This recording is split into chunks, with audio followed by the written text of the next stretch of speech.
Hello friends, again welcome to Chanakya group of economics. So आज की इस वीडियो में हम डिस्कस करेंगे एक शॉर्ट टॉपिक तो है ही है, उसके साथ साथ ये काफ़ी इंपॉर्टेंट टॉपिक भी है। ठीक, ये टॉपिक जुड़ा हुआ है प्राइस इलास्टिसिटी ऑफ डिमांड के साथ। तो प्राइस इलास्टिसिटी ऑफ डिमांड तो बिल्कुल समझ आता है कि what is this, simple elasticity of demand. लेकिन थोड़ी सी कंफ्यूजन होती है जब ये टर्म्स यूज होता है, income elasticity of demand. So today we will discuss income elasticity of demand in case of different goods like normal goods, inferior goods, necessary goods and luxury goods. तो short topic है और इसमें हम सारा कुछ ये चीजें कवर करेंगे। और ये चीज अब देखो काम कहाँ आने वाली है, यूजी में काम आएगी, उसके बाद पीजी में काम आएगी, उसके बाद अगर आप नेट की तैयारी कर रहे हो उसमें काम आएगी, और अगर आप बेसिक इकोनॉमिक्स पढ़ो तो वहां भी ये काम आएगी। ठीक, तो पीजीटी जितने भी एग्जाम्स हैं, पीजीटी आपके कोई भी पीजीटी है, स्टेट पीजीटी है या फिर सेंट्रल का कोई पीजीटी है, उस पर भी ये टर्म्स काफ़ी यूज होती है और ये रिपीटेड मोस्ट वाइडली यहाँ से क्वेश्चंस पूछे जाते हैं। तो चलिए सबसे पहले हम लोग डिस्कस कर लेते हैं what is the meaning of income elasticity of demand. उसके बाद हम डिस्कस करेंगे व्हाट इज फॉर्मूला, उसके बाद करेंगे what are the types of income elasticity of demand. हम डिस्कस करेंगे यहाँ पे five types of income elasticity of demands. तो ये वाला क्वेश्चन जितने भी 5 टाइप्स है इससे बाहर नहीं आएगा। अगर इसमें से कोई क्वेश्चन आ रहा है तो इसी में से कवर हो जाएगा। विद एग्जांपल्स हम लोग यहाँ डिस्कस करेंगे ताकि ये थ्योरी ज़्यादा इजी क्लियर हो जाए। सबसे पहले हम इसकी सीखते हैं इनकम इलास्टिसिटी ऑफ डिमांड की मीनिंग। चलिए उससे पहले हम सीखते हैं इसको अपने लैंग्वेज में कन्वर्ट करके व्हाट इज दिस। तो यहाँ पे इनकम जुड़ा हुआ है और इलास्टिसिटी ऑफ डिमांड जुड़ा हुआ है। मतलब क्या है, when there is change in demand, जब डिमांड में चेंज हो रहा है या क्वांटिटी डिमांड चेंज हो रही है, क्यों? Due to change in income. बस ये सिर्फ यही है, बिकॉज हमारी डिमांड चेंज हो रही है due to change in our income. So it is defined as the responsiveness of demand when consumers income changes। जब भी कंज्यूमर की इनकम चेंज होती है उसके डिमांड में कुछ रिस्पॉन्स आता है, चाहे वो डिमांड कम इंक्रीज हो चाहे वो ज़्यादा इंक्रीज हो, जब वो डिक्रीज हो या फिर डिक्रीज हो रही है, इंक्रीज हो रही है, किस प्रोपोर्शन में हो रही है, ये हमें पता करेंगे आगे स्लाइड्स में। So it is defined as the ratio of the change in quantity demanded over the change in income. Simply it is a ratio between change in quantity demand upon change in income.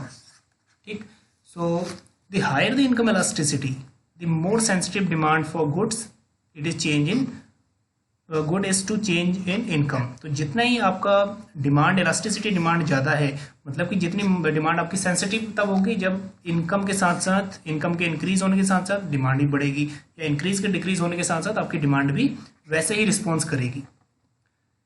चलिए उसके बाद हम लोग discuss कर लेते हैं यहाँ पे इन case of very low elasticity implies. अगर वेरी लो इलास्टिक हो, इट मीन्स क्या है, आपकी इनकम तो चेंज हो रही है लेकिन उस प्रोपोर्शन से डिमांड में चेंज नहीं हो रहा। वो किस केस में होता है वो भी हम डिस्कस करेंगे। So that changes in consumers income will have a little effect on demand. ठीक, so it can be positive as well as negative. Positive भी हो सकती है और नेगेटिव भी हो सकती है income elasticity of demand. So this happens on the type of goods. ये डिपेंड करता है, that depend upon what are the types of goods. It should be normal, it's necessary, luxury, कुछ भी हो सकती है। So normal goods have a positive sign while inferior good has a negative sign. अब जो normal goods हैं इसमें 2 goods include होते हैं। ठीक, इसमें एक तो हम करेंगे यहाँ पे लग्जरी गुड्स, और लग्जरी गुड्स के साथ साथ इसमें नेसेसरी गुड्स है, नेसेसरी गुड्स में इसमें ऐड होती हैं। तो नॉर्मल गुड्स के 2 टाइप है, लग्जरी और नेसेसिटी। चलिए एग्जाम्पल के तौर पर यहाँ पे एग्जाम्पल ले लेते हैं। If person experiences a 20% increase in income, income में कितना चेंज हुआ? 20% का। उसके बाद the quantity demanded of the person या फिर of the buyers for a good increase by 20%। तो 20% यहाँ पे सिंपली 20% डिमांड में चेंज हुआ और 20% चेंज हो गया इनकम में भी। So that is income. तो change in demand, change in income, so elasticity equal to 1। चलिए this would make it a normal good. Normal good बन गया क्योंकि जितना भी जैसे जैसे आपकी इनकम बढ़ रही थी वैसी वैसी आपकी डिमांड भी बढ़ती रही। तो नॉर्मल गुड्स में वैसे ही होता रहता है। नॉर्मल गुड्स के जैसे हम एक रियल लाइफ एग्जांपल देखें नॉर्मल गुड्स में, जैसे व्हीकल्स, मोटरसाइकिल्स हो गए या फिर टीवी हो गया या फिर एलसीडीज हो गया, जैसे जैसे इनकम बढ़ती जाती है हम उनमें चेंजेस लेके आते हैं। ठीक है, पहले टीवी थे, फिर एलईडी आए, फिर पहले साइकिल्स थी, उसके बाद मोटरसाइकिल्स आई। सो जैसे इनकम बढ़ेगी वैसे हमारी उनके लिए डिमांड भी बढ़ेगी। सो सबसे पहले हम करते हैं income elasticity of demand. So ये हम ऑलरेडी कर चुके हैं. It is defined as a ratio of the change in quantity demand over the change in income. तो ये है इसका formula, change in quantity, that is change in quantity demand upon change in income. चलिए अब करते हैं first case, different types. First types हम discuss करते हैं income elasticity of demand in case of normal goods. अब नॉर्मल गुड्स में दो चीजें आती हैं, तभी इसकी जो वैल्यू है वो मोर इलास्टिक होती है, मतलब जीरो से ज़्यादा होती है. इसमें दो चीज़ें आती हैं मेनली. एक चीज़ इसमें आता है लग्जरी और दूसरा आता है नेसेसरी. ठीक, इन पे हम फर्दर इसकी डिस्कस करेंगे. So normal good has a income elasticity demand more than zero. अब यहाँ पे इनकम इलास्टिसिटी ऑफ डिमांड है that is more than zero. अब ये बात इंपॉर्टेंट है क्योंकि ये टर्म्स काफ़ी बार रिपीट होती हैं. And this means the demand for the normal goods will be increase as consumers income increases. जैसे जैसे उसकी इनकम इंक्रीज होती रहेगी वैसे ही उसका जो डिमांड पैटर्न है उसमें भी इंक्रीज आता रहेगा. सो normal goods have positive income elasticity of demand. तो दोनों में क्या रिलेशन है, that is positive. Positive elasticity, positive income elasticity of demand. Next terms, income elasticity of demand for inferior goods. For inferior goods वो होते हैं जैसे जैसे आपकी इनकम बढ़ेगी इनकी डिमांड क्या है वैसे वैसे कम होती रहेगी. So an inferior goods have income elasticity of demand should be less than zero. Income elasticity क्या हुई, लेस देन जीरो. अब लेस देन जीरो क्या है ये हम डिस्कस करेंगे अभी. So this means demand for an inferior goods will decrease as consumers income increases. जैसे जैसे इनकम इंक्रीज होगी वैसी वैसी उसकी डिमांड क्या हो जाएगी, डिक्रीज. तो क्या रिलेशन हो गया, negative. So inferior goods have a negative income elasticity that is less than zero. अब एक एग्जांपल लेते हैं. एग्जांपल ये लेते हैं कि चेंज, अगर हम बात करें चेंज इन इनकम में चेंज, इनकम इंक्रीज होकर 20%, ये बात करते हैं 20% इंक्रीज हुआ इनकम में, लेकिन साथ साथ क्या हुआ 10%. जब 20% इनकम इंक्रीज हुई लेकिन 10% डिमांड डिक्रीज होगी, तो 10% डिमांड डिक्रीज होगी. ठीक, तो जो ये आंसर है ये लेस देन जीरो चला गया. तो ये यहाँ पे अगर हम बात करें माइनस में हो गया 10, तो -2 हो गया. सो it is less than zero. So simple language में इन्फीरियर गुड्स ऐसे गुड्स जो थोड़ा घटिया पदार्थ हैं. और हम यहाँ पे बेस्ट एग्जांपल देते हैं जैसे बाजरा के इंडियन इकोनॉमी के पॉइंट ऑफ व्यू से बाजरा, डालडा, घी, ये हम एग्जांपल देते हैं. इनकम कम होगी तो इनकी डिमांड ज़्यादा होगी, अगर इनकम बढ़ जाएगी तो लोग इनको प्रेफर नहीं करेंगे.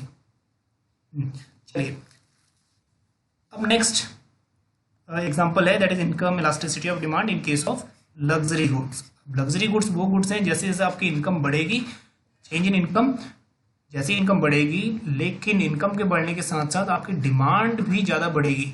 डिमांड में चेंज ज़्यादा आएगा, इनकम में चेंज कम आएगा. So luxury goods usually have income elasticity of demand more than 1 which means they are income elastic. तो income elastic, more income elastic. अब देखो यहाँ पे एक एग्जांपल के तौर पे लेते हैं. इनकम में चेंज हुआ, सबसे पहले इनकम में जो चेंज हुआ है वो चेंज हुआ है 20% से, लेकिन 20% इनकम में चेंज हुआ है लेकिन डिमांड पैटर्न में 30% का चेंज आ जाता है. ठीक, तो ये ऑलरेडी 1.5, तो 1 से ऊपर चला गया क्योंकि इनकम में कम चेंज हो रहा है और डिमांड में ज़्यादा चेंज हो जा रहा है. So this implies that consumer demand is more responsive to a change in income. So for example diamonds, luxury goods, या फिर जो लग्जरी गुड्स है उनकी इनकम इलास्टिक रहती है हमेशा ज़्यादा, क्योंकि इनकम के बढ़ने से उनकी डिमांड इनकम से भी ज़्यादा बढ़ जाती है. चलिए fourth one is income elasticity of demand for necessary goods. अब नेसेसरी गुड्स ऐसे गुड्स हैं जो हमें नेसेसरी चाहिए, जैसे फूड है, फूड हमें बिल्कुल चाहिए. तो इस केस में जो इनकम इलास्टिसिटी ऑफ डिमांड होती है वो होती है, अगर हम बात करें इनकम इलास्टिसिटी डिमांड, वो वेरी करती है मोर देन जीरो और लेस देन 1. ठीक, so income elasticity demand that is more than zero and less than 1 are good that are relatively inelastic. So this means that consumer demand rises less that is proportionately in response to an increase in income. यहाँ पे change in income में तो increase हुआ लेकिन income में increase बहुत कम हुआ, that is income में इंक्रीज ज़्यादा हुआ बट जो डिमांड पैटर्न थी डिमांड में चेंज काफ़ी कम हुआ. चेंज इन डिमांड प्रोपोर्शनेटली थोड़ा सा कम हुआ. डिमांड बड़ी तो है लेकिन बहुत कम प्रोपोर्शन में। So income elasticity of coefficient और income elasticity demand for normal necessities between 0 to 1। तो नेसेसिटीज में 0 to 1 तक लाई करती है। अब लेते हैं इसका एग्जांपल। सपोज इनकम में चेंज हुआ था 20% का, तो इनकम में चेंज 20% होने से जो उसकी डिमांड है, डिमांड 20% चेंज नहीं हुआ, डिमांड ओनली चेंज हुआ 10% का। तो ये आंसर 0.5। तो ये वेरी कर सकता है 0 to 1। Now next one is income elasticity of demand is 0। तो ऐसे भी गुड्स होते हैं इकोनॉमी में जिनकी डिमांड में कोई इफेक्ट नहीं पड़ता whenever there is change in income of the consumer. So income elasticity of demand is 0 means that the demand for the good isn't affected by the change in income. Example के रूप में एक हम लेते हैं, एक बेस्ट एग्जाम्पल है insulin. Insulin diabetic patient के लिए उसकी नेसेसरी है, वो उसको चाहिए ही चाहिए, ठीक है, जिंदा रहने के लिए, सर्वाइव करने के लिए।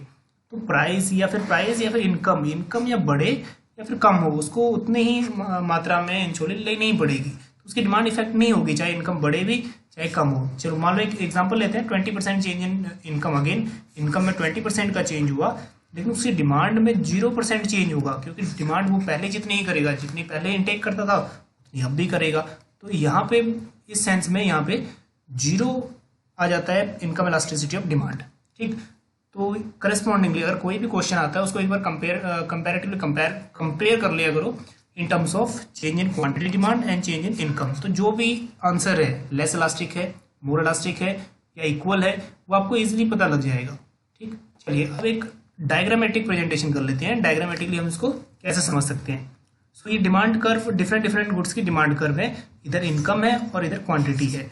इन टर्म्स ऑफ इनकम, जैसे इनकम बढ़ती है वैसे वैसे क्वांटिटी डिमांड भी बढ़ती है। ठीक, लेकिन इनकम कम इंक्रीज हो रही है लेकिन क्वांटिटी डिमांड ज्यादा चेंज हो रही है। तो ये कौन सी गुड्स हुई? ये हुई लग्जरी, और इस केस में that should be more than 1। Income elasticity should be more than 1।